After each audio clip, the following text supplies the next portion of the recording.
This poor little juniper has been sitting buried amongst my other trees, and it doesn't even have its own pot. Let's see if we can show it some love and transform it into a nice little juniper bonsai.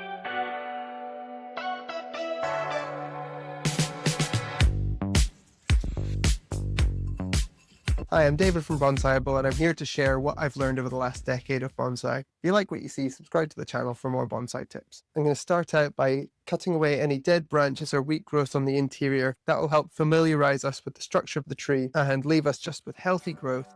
It can help build the bonsai for the future.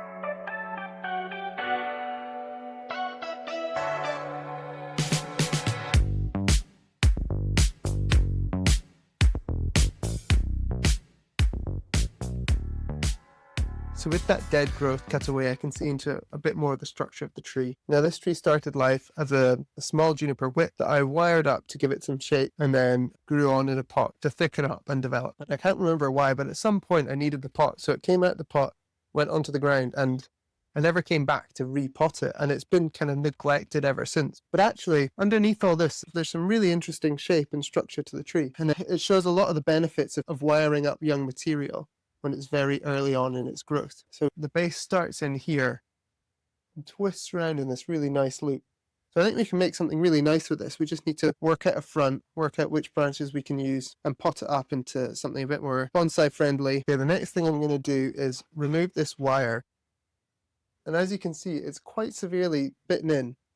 When you're developing junipers, that can actually be something to your advantage, and it's a technique that a lot of professionals rely on. And, you know, these old Yamadori junipers that are collected from the wild, they often had these twisting live veins around Deadwood. And by letting wire bite in this much, we can then create a twisting shari along the trunk using that wire bite mark. So that's what we're going to do. I'm going to select a couple branches that are going to be deadwood on the tree and join them up to that shari so it kind of makes sense as a story for the natural development of the deadwood. I've got a full video on unwiring bonsai trees if you want to understand more about when you should or shouldn't let wire bite in.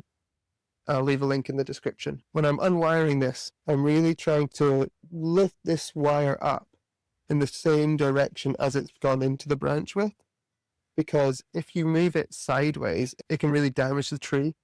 So you have to be very careful. A lot of people might be tempted to cut this out.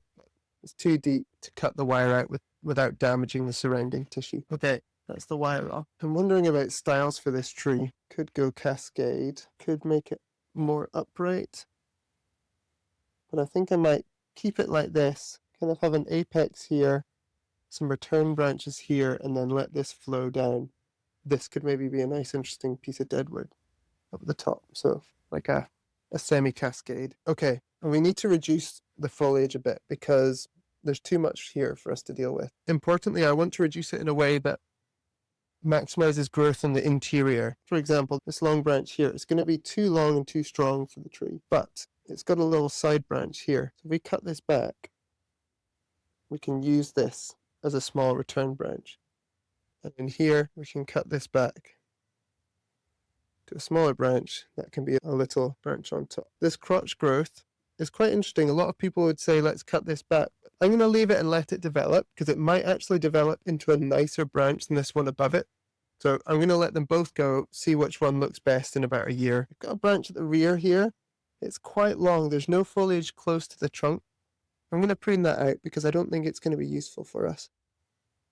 Okay, so these branches I want to use as a bit of an apex. We have this one at the back. I'm going to prune the strong tip off. We'll wire that down, and that can be a deck branch at the back of the tree. And I think if we drop this branch down here, and then we can have this piece here as a spire of deadwood on top, I think that would look really nice. Next thing I'm going to do is I'm going to pull the foliage off the pieces I want to use as deadwood. I'm using my fingers when I do this because it can help to give a more natural look to the deadwood. We want to use as few tools as possible when we're creating deadwood because they can make it look man-made and unnatural. At the top, I'm just going to snap this and then pull it down, and then we don't have any square cuts that we would with pruning shears. Okay, and this other one down here, same thing. The other thing I want to do is remove the bark from the deadwood now to give it that nice white look. You can just do that with your fingers. Generally, it's much easier to remove the bark from a piece of deadwood on a juniper when you kill that branch. But if I waited a few days or a couple of weeks before doing this, or even came and did it in 6 months, it'd be so much harder to get that bark off. But right now you can see it just peels away really easily. And leaves that nice little piece of deadwood. Okay, so we need to come back and figure out how we're going to tie this into the shari on the trunk. I'm going to take a really sharp knife and I'm going to score the inside of that wire scar so we can then peel out the covering bark and create some deadwood there.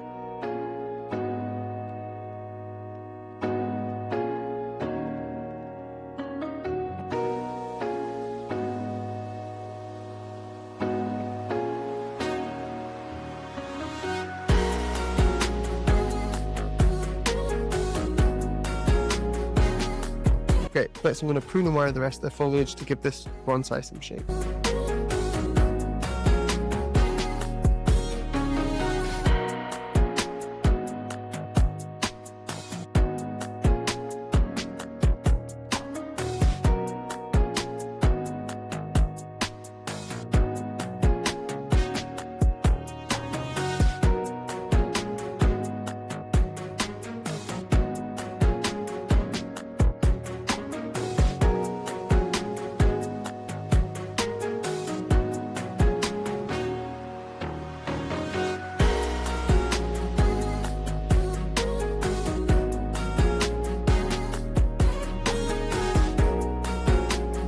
So this is where we've reached after pruning and wiring the majority of the foliage into this semi-cascade style. Got an apex branch here which we can build up over time, a balanced branch on this side, and then the rest of the foliage is flowing off into that cascade direction. So now I'm going to put this into a pot, give it some nice free draining soil, and then come back and wire some of the detail branches.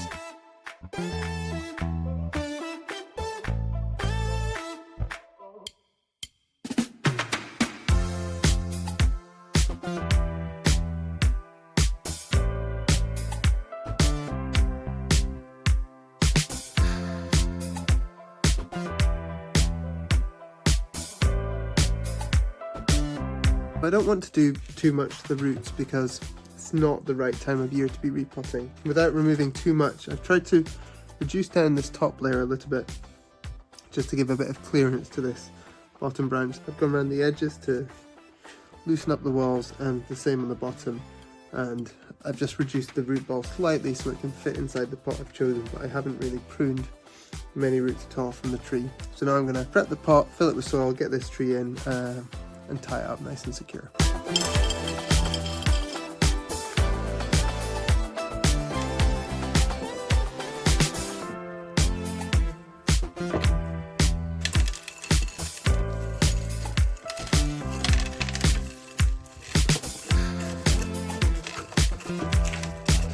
So this chopstick helps to integrate the new soil with any loose roots that are around the original root ball. It can help integrate the two types of soil. Now that I'm not gonna bump it or anything in any of the repot, I want to go through and do some fine detail wiring on the foliage. Then we'll do our top dressing, we'll take it out and water it and put it on a bench.